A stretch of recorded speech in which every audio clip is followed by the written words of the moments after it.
Salut les extraterriens. Euh, Aujourd'hui, je viens parler du TSA, de l'autisme.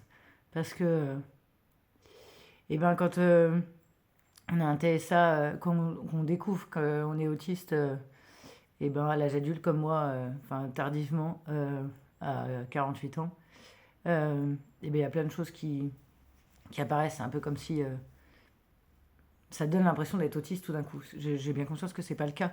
Parce que c'est tellement masqué et fait semblant, composé, forcé toute ma vie que maintenant que je sais et que je lâche, il y a plein de choses qui sortent. Et en fait, j'en parle pas souvent.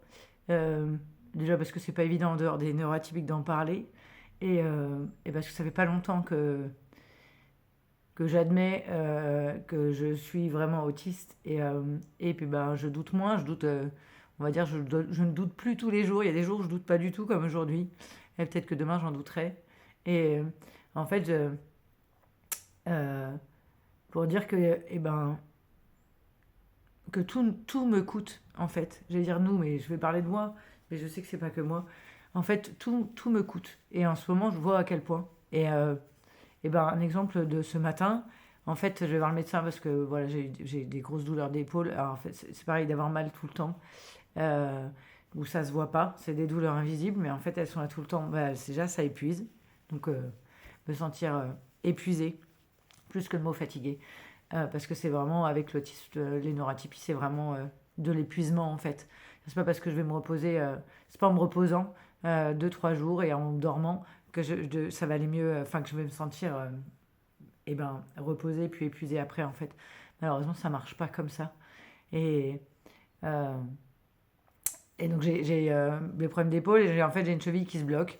Et donc, le médecin, il m'a fait une ordonnance pour mettre une chevillère que je n'étais pas très sûre que ça fonctionne. Et à la pharmacie, du coup, ils m'ont mis une chevillère. Alors, c'est un truc, un grand, en fait, qui va jusqu'à mi-mollet.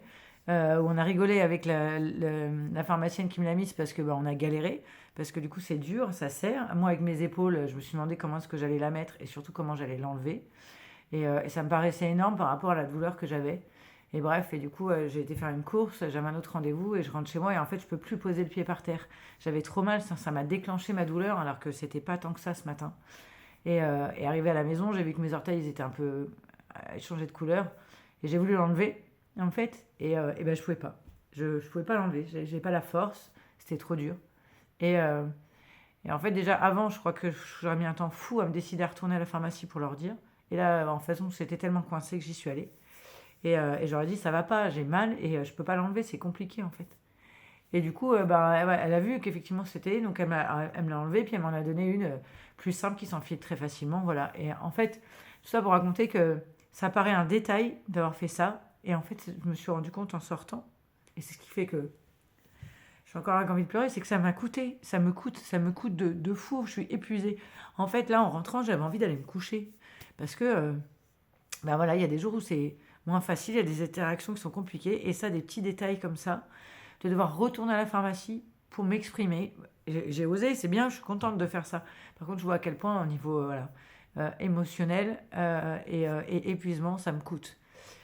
Et j'avais envie de partager ça parce que quand on est des autistes comme moi qui fonctionnent, ce mot ne veut pas dire grand-chose, mais en fait, ce côté de fonctionner, c'est-à-dire que ça ne se voit pas en fait. Mon médecin, quand je lui parle je lui ai dit que j'étais autiste, il m'a dit non. Voilà. À l'occasion, pardon, je me suis baissée parce que j'ai fait tomber ma peluche. Euh, à l'occasion, je vais en parler avec plus de détails. Pour l'instant, je suis pas prête et j'ai pas ce qu'il. Enfin voilà, je suis pas prête. Mais quand on est des femmes avec TSA qui fonctionnent visiblement normalement, et en fait, on a plein de choses comme ça, de détails qui nous épuisent au quotidien, comme n'importe quel autiste. Mais pour le coup, comme ça se voit pas du tout, c'est pas évident d'en parler, c'est pas évident d'expliquer.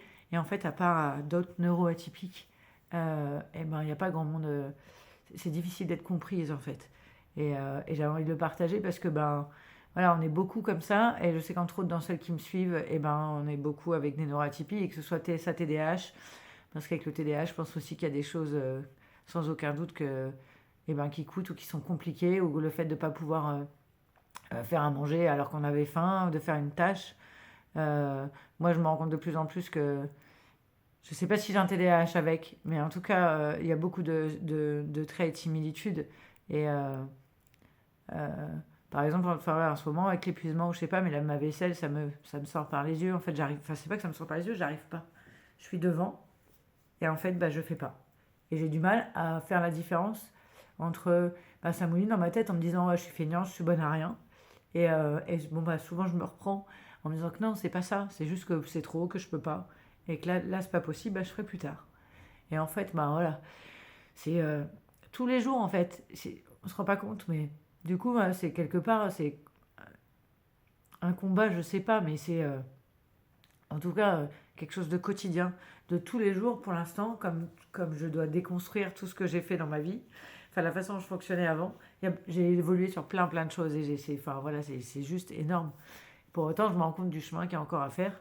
Et ben, voilà, c'était pour dire que c'est pas facile tous les jours et en fait, on n'en parle pas souvent euh, quand ça se voit pas. Voilà, et j'avais envie de partager ça parce que bah, à part ça, je vais bien en fait, mais c'est vrai que eh ben, c'est pas facile. Et heureusement, il y a des groupes de neuroatypiques et j'ai découvert une association par chez moi, un groupe d'entraide mutuelle autistes. Et d'ailleurs, neuroatypiques, ils ont mis ça ensemble. Et en fait, c'était un vrai bonheur d'aller là-bas et d'avoir l'entretien pendant 1 heure. Parce qu'en fait, il n'y avait plus de problème de légitimité, juste d'être là-bas et de parler de qui je suis et ce que j'ai découvert, bah, c'était normal en fait pour eux, tout était évident. La présidente, on avait plein de traits, enfin de similitudes. Et ce que je lui racontais de mon parcours, elle l'avait vécu ou elle le vivait en même temps aussi, du coup.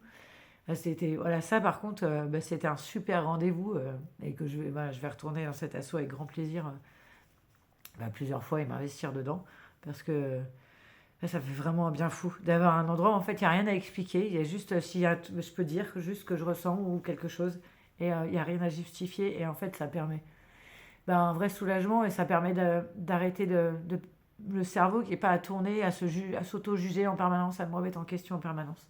Et voilà, c'était mon sujet du jour que je partage pas souvent. Et je trouvais que c'était important de le dire parce qu'on est beaucoup.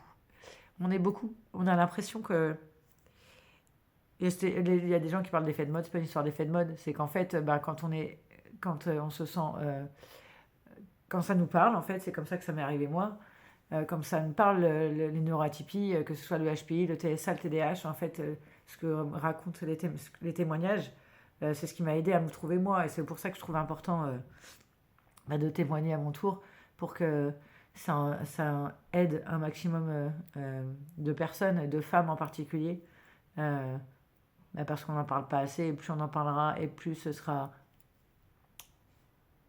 dans la norme, en fait, et que et, et avec bah, peut-être à long terme avoir moins besoin de se justifier. Voilà, c'est mon partage du jour. Je vous souhaite une belle journée. Salut.